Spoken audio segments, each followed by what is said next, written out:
Halo, Assalamualaikum warahmatullahi wabarakatuh. Bersama saya lagi Ahmad Satria Fazlur Rahman. Telah berlangsung pertandingan ketat antara Indonesia dan Thailand. Dan hasilnya Indonesia harus berpuas diri berbagi angka dengan Thailand. Sehingga siapa yang akan memuncaki klasemen di grup ini itu harus ditentukan di pertandingan akhir nanti antara Indonesia eh, melawan Filipina dan juga Thailand melawan Kamboja. Di atas kertas, para pengamat sepak bola memprediksi bahwa Thailand yang akan lebih mudah untuk menggapai puncak klasemen di grup ini, sedangkan Indonesia akan diramalkan akan mampu menjadi runner up. Akan tetapi ini adalah sepak bola, bisa saja Indonesia mampu memberikan gol yang lebih banyak daripada Thailand sehingga Indonesia yang akan memuncaki klasemen sedangkan Thailand berada di runner up. Anything can happen, segala sesuatu dapat terjadi dalam sepak bola. Dan kita, meskipun Indonesia nanti menjadi runner up atau menjadi juara grup, tidak boleh takut dan tidak boleh memilih-milih lawan. Ya, meskipun di grup sebelah Vietnam diunggulkan untuk menjadi juara grup, sehingga jika Indonesia menjadi runner up grup, maka Indonesia harus berhadapan dengan tim kuat lainnya yakni Vietnam.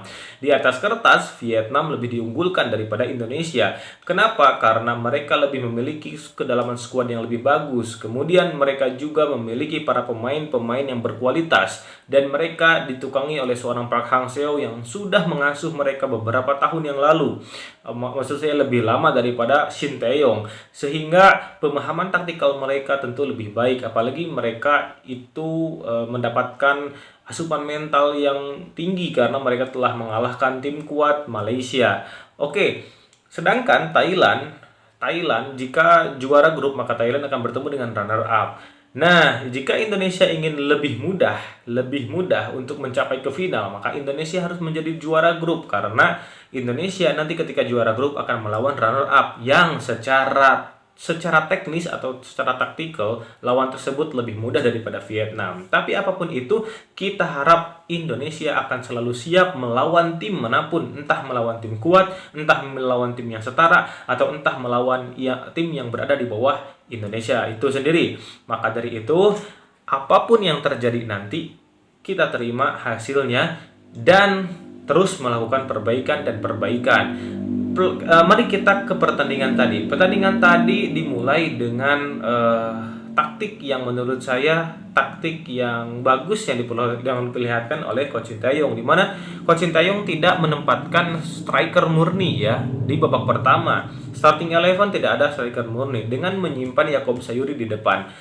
Nah, ide dari Coach Shin Tae-yong ini adalah memperbaiki kesalahan beliau saat beliau menghadapi Manopol King atau Thailand di final AFF gelaran yang lalu, di mana Indonesia itu dibabat habis atau dibantai habis dengan 4-0 tanpa perlawanan yang berarti dari Indonesia itu pada leg yang pertama. Tapi leg yang kedua Coach Shin Tae-yong memutar strategi dan ya seri di babak kedua. Hal yang sama terjadi sekarang, di mana Coach Shin Tae-yong hanya mendapatkan hasil seri. Belum pernah menang lagi melawan Thailand. Kemenangan di depan mata hapus begitu saja setelah Sarah Hiuyen mampu memasukkan bola lewat open play. Dan ini lewat kesalahan dari pemain belakang tim nasional Indonesia itu sendiri. Dihukum langsung ya, padahal Indonesia pada saat itu sedang dalam keadaan unggul, entah itu unggul skor dan juga unggul jumlah pemain. Akan tetapi inilah sepak bola, apapun bisa terjadi. Meskipun tim tersebut sedang berada di atas, tapi beberapa menit kemudian tim tersebut dapat mendapatkan tekanan mental karena perubahan situasi dan perubahan kondisi yang sangat cepat di lapangan. Maka dari itu fokus itu memang harus terus dijaga oleh setiap pemain di lapangan. Dan fokus yang terjaga ini itu adalah hasil dari latihan fisik. Dengan fisik yang kuat maka fokus akan terjaga dan tidak akan kehilangan konsentrasi. Nah, ini yang terjadi pada timnas Indonesia. Kehilangan konsentrasi, terlalu nyaman bermain di belakang sehingga Sarah Hiuyen mampu menghukum timnas Indonesia karena ketidakmampuan timnas Indonesia dalam berkonsentrasi. Konsentrasi dan fokus ini bagi timnas Indonesia terjadi beberapa kali masalah ini ya, masalah kurangnya konsentrasi dan fokus terjadi pada saat babak pertama.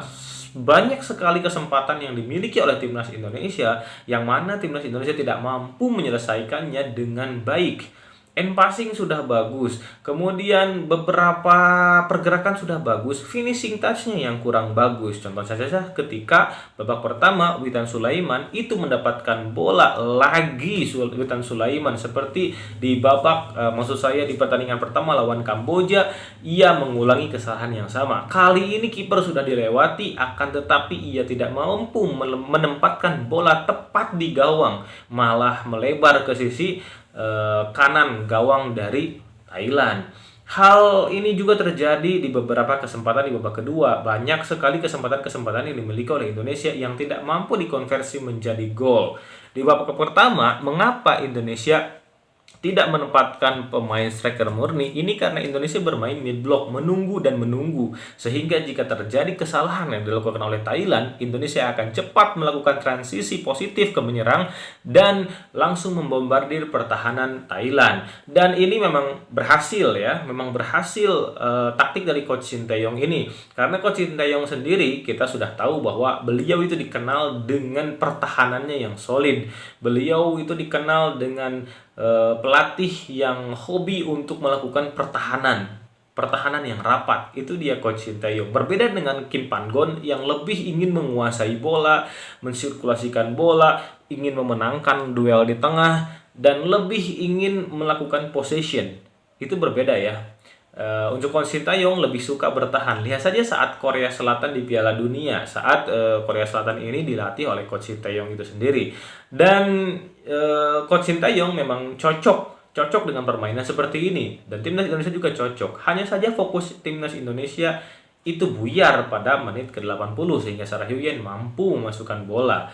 Dan ya memang kekurangan pemain Thailand tidak memberikan efek yang berarti menurut saya, karena Thailand mampu terus fokus dan mampu menguasai bola.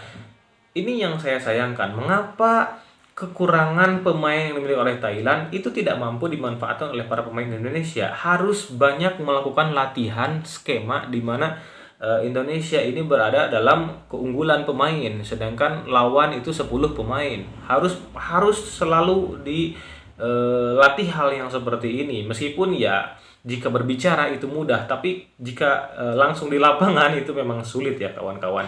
Nah, Thailand juga, bagi Thailand ini adalah hasil yang positif, meskipun ya mereka juga ingin menang karena ingin memastikan ke babak semifinal. Tapi mereka memang lebih diunggulkan karena mereka lebih banyak memiliki gol, atau gol mereka lebih banyak daripada Indonesia. Sedangkan lawan mereka itu lebih maksud saya tidak lebih mudah sih, karena memang Kamboja mengalahkan Filipina. Tapi ya itu that is the score di papan skor ya. Papan skor berbeda dengan realita di lapangan, karena setiap tim yang berlaga pasti mereka memiliki taktik yang berbeda di setiap laganya, tergantung lawan mereka masing-masing. Dan nanti Indonesia akan melawat ke Filipina, tepatnya mereka akan bertanding melawan Filipina di Rizal Memorial Stadium, di mana Indonesia memiliki kenangan manis nih di stadion ini, pernah juara. Nah, apakah nanti Indonesia akan mengulangi sejarah manis tersebut dengan mengalahkan Filipina di kandangnya atau tidak? Maka kita akan nantikan. Nah, nantikan pertandingan-pertandingan berikutnya. Oke kawan-kawan, liga-liga top di Eropa itu telah berlangsung lagi ya, dan insya Allah saya akan mengulas beberapa pertandingan juga yang terjadi di Eropa. Dan tidak lupa untuk AFF ini terus kita sokong tim masing-masing apapun hasilnya. Tapi tetap saja bagi saya seorang komentator ya, saya yang memberi komentar-komentar menurut diri saya pribadi ya, menurut kacamata saya pribadi, jika tim tersebut bermain bagus maka akan saya komentari bagus, jika jelek akan saya komentari jelek. Dan Indonesia tadi saat bermain menurut saya belum maksimal permainannya. Banyak sekali kesalahan-kesalahan elementer macam passing, kemudian tidak dapat melakukan finishing touch dengan baik, kemudian terlalu terburu-buru. Itu saja kawan-kawan yang bisa saya sampaikan di video kali ini, mudah-mudahan bermanfaat dan mudah-mudahan terhibur. Kita nantikan pertandingan atau match day terakhir di fase grup ini dan mudah-mudahan tim kita masing-masing dapat mendapatkan hasil yang positif. Saya Ahmad Satria Fazrul Rahman, sampai jumpa di lain waktu dan di lain kesempatan. Assalamualaikum warahmatullahi wabarakatuh.